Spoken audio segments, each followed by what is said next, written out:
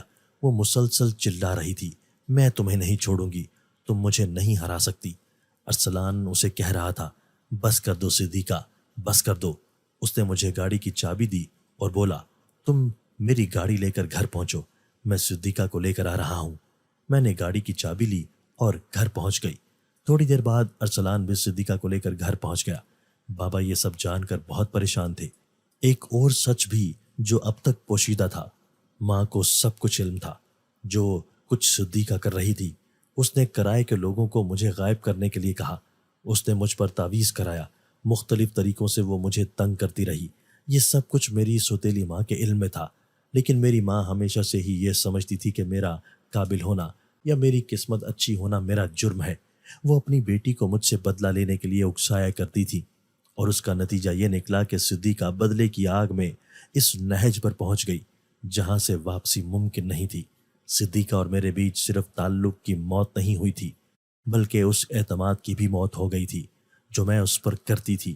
وہ انتہائی کمزور دل اور دماغ کی ثابت ہوئی تھی۔ ارسلان اسے لے کر گھر پہنچا تو اس کی عجیب جنونیوں جیسی حالت ہو رہی تھی۔ بابوں نے ایمبولینس کو کال کی اور فوراً صدیقہ کو لے کر ہسپتال پہنچے۔ ڈاکٹروں نے اسے ہسپتال میں داخل کر لیا۔ ڈاکٹر کے مطابق وہ شدید ڈپریشن میں چلی گئی تھی اور اس کا جلد از جلد باہر نکلنا بھی بہت ضروری تھا۔